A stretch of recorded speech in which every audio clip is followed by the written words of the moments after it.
Hello বন্ধুরা, আমাদের SDTV চ্যানেলে আপনাদের স্বাগতম। আমি দীপিকা চলে এসেছি আপনাদের জন্য তোমাদের রানী সিরিয়ালের আপডেট নিয়ে। রানী যখন দুর্জয়ের ঘরের দিকে যাচ্ছিল, দুর্জয় তখনই রানীকে ধরে ফেলে আর বলে, রানী, আমি অনেক দিন তোমার কাছ থেকে দূরে ছিলাম, আমি কিন্তু আর তোমার থেকে দূরে থাকতে পারবো না। পিঙ্কি বৌদি যে কথাগুলো বলেছে সেগুলো আমি মানতেও পারবো না। রানী, তুমি আমাকে একটু জড়িয়ে ধরো। এই বলে দুর্জয় রানীকে জড়িয়ে ধরে। কি করছো কি? কেউ দেখে ফেলবেই, ফেলুক। আমার বউকে আমি যখন তখন জড়িয়ে ধরতে পারি, কাছে যেতে পারি, আদর করতে পারি। কে কি বলবে বলো তো? দেখো, আজকে যা কিছু হয়েছে সেগুলো কিন্তু হওয়ার ছিল না, সেটা আমি বুঝতে পেরেছি। কিন্তু তারপরও চিন্তা টেনশন কিন্তু রয়েই যাচ্ছে। অনিশাদি এখনও বাইরে, আমরা কিন্তু কেউই সেফ নই। তাই সবাইকে সুস্থ থাকতে হবে, ভালো থাকতে হবে, যাতে আমরা ওর বিরুদ্ধে লড়াই করতে পারি। তুমি ঘরে গিয়ে বিশ্রাম করো দুর্জয়। এখন এরকম অবস্থায় সদ্য তোমার একটা অপারেশন হয়েছে, তুমি নিজেকে বিশ্রাম না দিয়ে চিন্তা টেনশন করবে না কিন্তু। রানী, তুমি যতক্ষণ আছো ততক্ষণ আমার কোনো চিন্তা আছে কি? না, নেই। আমাকে এই বিষয়টা নিজে থেকে ডিল করতে দাও। তুমি তো বুঝতে পারছো, অনিশাদির মতো একজন খারাপ মানুষ, সে মানসিকভাবে সুস্থ নয় কিন্তু। আমাদের পুলিশ প্রোটেকশনের ব্যবস্থা করতে হবে, বাইরে সিসি ক্যামেরা লাগাতে হবে, এমনকি অনিশাদিকে ধরার ফাঁদ পাততে হবে। তুমি জানো, অনিশাদির পকেটে আমি যে নাস মিটারটা ভরে দিয়েছিলাম সেটাও পেয়ে গিয়েছিল। এরপরে আমাকে ফোন করেছে, থ্রেট দিয়েছে এই পরিবারের সব মানুষগুলোকেও শেষ করে ফেলবে, কাউকে বাঁচতে দেবে না, আমাদের পরিবার তছনছ করে ছাড়বে ও। আমি যদি এরকম ঘটনার সম্মুখীন এবার হই রানী, তাহলে অনিশাকে নিজে হাতে আমি শেষ করব। কারণ ও সারা জীবন আমাকে ঠকিয়েছে, আমাকে অন্যায়ভাবে কষ্ট দিয়েছে। আমি এগুলো সহ্য করব না। আমার পরিবারের দিকে কোনো বিপদ এলে আমাকে কিন্তু রুখে দাঁড়াতে হবে। এগুলো করতে যেও না। যা করার আমি না হয় করব। তুমি সুপার উম্যান নও রানী, তুমিও একজন মানুষ। অনিশা কিন্তু তোমাকেও ছাড়বে না। তাই তুমি যে কোনো কিছু করার আগে আমাকে প্লিজ জানিয়ে করো। আমি তোমাকে আর হারাতে পারবো না। তুমি যখন ছিলে না তখন প্রতি মুহূর্তে দুর্জয় উপলব্ধি করেছে রানী ছাড়া তার অস্তিত্ব নেই। রানীবিহীন তার জীবনটা একেবারেই শূন্য। তাই আমি তোমাকে কোথাও যেতে দেব না। এই বলে রানীকে জড়িয়ে ধরে।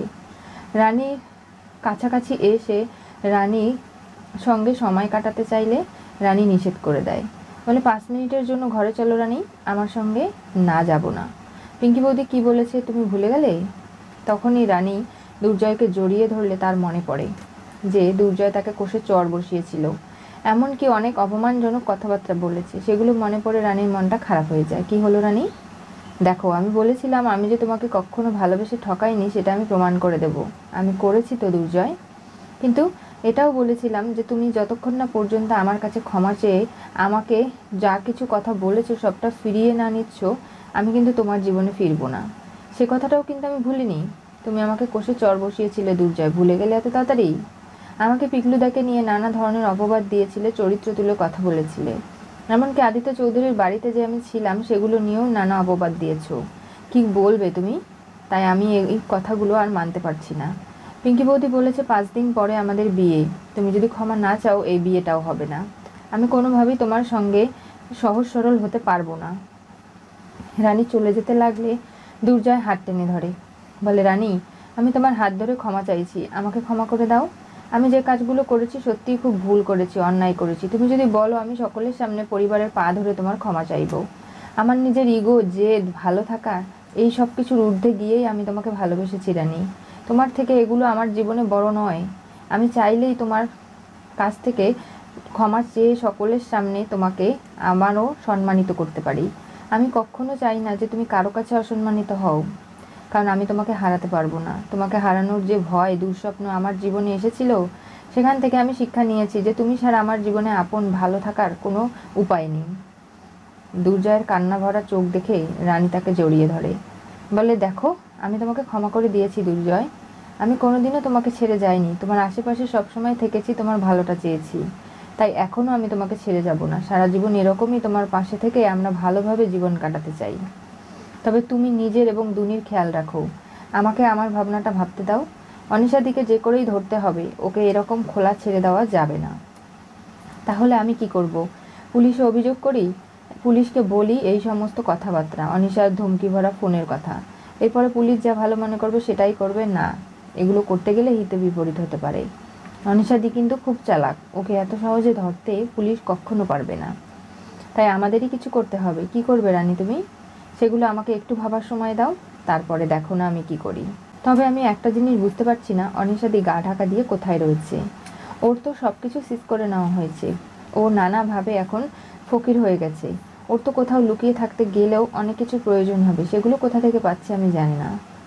রানী, ওর মতো খারাপ মানুষকে নিয়ে ভাবনা চিন্তা করাটাই বেকার। তুমি বুঝতে পারছো নিশ্চয়ই সেটা। তোমাকে নিজের কেরিয়ারে ফোকাস করতে হবে, এমনকি আমাকেও।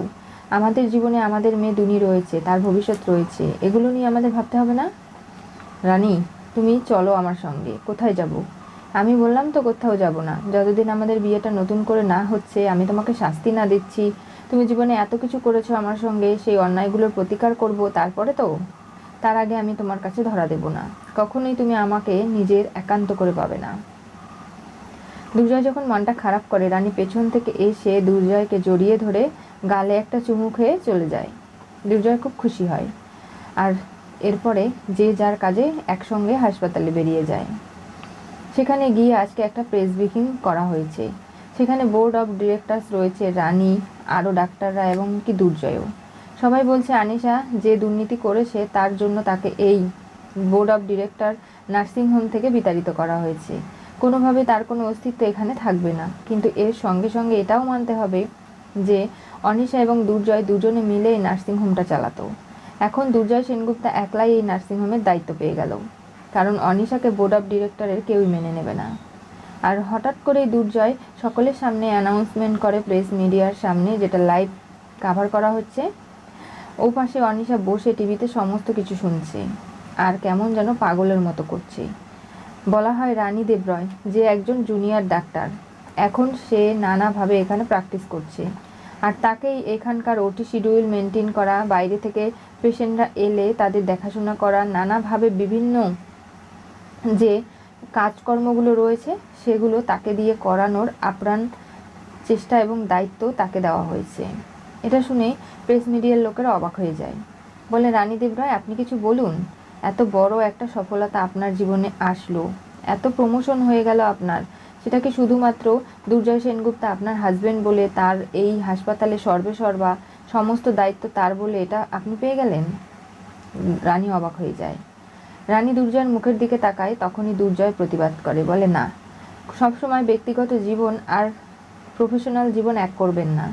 রানী দেবরায় নিজে একজন খুব ভালো ডাক্তার, আপনারা চাইলে এখানে সবাইকে জিজ্ঞাসা করতে পারেন। সব ডাক্তাররা, বোর্ড অফ ডিরেক্টরস সবাই মিলে এই সিদ্ধান্ত নিয়েছে। আমার একলার সিদ্ধান্তে কিন্তু এই নার্সিংহোম চলে না। আমরা আগেও যেমন সকলকে সার্ভিস দিয়েছি, এখনও ভালো সার্ভিস দেব। কোনো পেশেন্ট কখনো এখান থেকে ফিরে যাবে না। আর এই রকম ঘটনার জন্যই আমরা রানী দেবরয়কে প্রমোশন দিয়েছি, যাতে করে সে নিজের কাজের সততা, ন্যায় নিষ্ঠার সাথে এত দিন ধরে করে এসেছে, সামনের দিনগুলোও সে করবে এই বিশ্বাসে। কারণ কখনো নিজে দুর্নীতি করিনি, কাউকে করতে দেবও না। আর নিজের টিমকে সুন্দরভাবে পরিচালনা করে এগিয়ে নিয়ে যাব আমি। ব্লু হার্ট নার্সিংহোম অনিশা চ্যাটার্জির দুর্নীতির কারণে আটকে থাকবে না। কেউ যেন এটা না ভাবে। আমরা সবাই মিলে ঝুলে একসঙ্গে কাজ করব, কারণ অনিশা চ্যাটার্জি এই নার্সিংহোম চালাতেন না। বোর্ড অফ ডিরেক্টরস বেশি দায়িত্বগুলো পালন করতেন, আর অনিশা চ্যাটার্জি শুধু দেখাশোনা করতেন। তাই তাদের সিদ্ধান্তে আজকে এত বড় একটা প্রেস ব্রিফিং করা হচ্ছে। ঘরে ঘরে লোকের পৌঁছে দেওয়া হচ্ছে বার্তা, যাতে কেউ ভুল সিদ্ধান্ত না নেয়। রানী দেবরায়, আপনি কিছু বলুন। দুর্জয় যেটা বলেছে আমি সেটাই রিপিট করব। আমি একজন ডাক্তার, আমাকে নিজের যোগ্যতা দিয়ে সামনের দিকে এগিয়ে যেতে হবে। নিজের যোগ্যতায় আমাকে প্রমোশন পেতে হবে, আর আমি সেটাই পেয়েছি আশা করছি। কারণ আমি কখনো কোনো দুর্নীতির সঙ্গে যুক্ত নই, সৎ পথে থেকেছি, সৎভাবে কর্ম করেছি, আর এখনও সেটাই করতে চাই। মানুষের সেবায় নিজেকে বিলীন করতে চাই। এর থেকে বড় পাওনার আর কি হতে পারে? সবার আগে বোর্ড অফ ডিরেক্টরস, যত ডাক্তার রয়েছে এবং আমার সহকর্মী সবাইকে আমি ধন্যবাদ জানাতে চাই। তারা আমার নামটা এরকম করে রিকমেন্ড করেছে বলে, তারা আমাকে চেয়েছে বলেই হয়তো আজকে এই জায়গায় আমি আসতে পেরেছি। অনিশা চ্যাটার্জি ওদিকে টিভিতে বসে সবটা শুনে তার মাথা আগল পাগল হয়ে যাচ্ছে। সে কোনোভাবেই রানীর এই সফলতা মেনে নিতে পারছে না। অনিশা নেই, দুর্জয়ের কোনো কিছু যায় আসছে না। নিজের স্বামীর হয়ে বউ কেরিয়ার গড়ে দেওয়ার সেই দায়িত্বটা পালন করছে। এগুলো নিয়ে অনিশা প্রচণ্ড রাক্ষোপে রয়েছে। কি হতে চলেছে তোমাদের রানী সিরিয়ালের পরবর্তী টুইস্টে? দুর্জয় রানীর কাছে ক্ষমা চেয়ে জড়িয়ে ধরে আদর দিল। রানীর প্রমোশন টিভিতে দেখলো অনিশা। আজকে যা কিছু রানী জীবনে সফলতা পেয়েছে সেই সব কিছু কোনোভাবেই অনিশা মেনে নিতে পারছে না।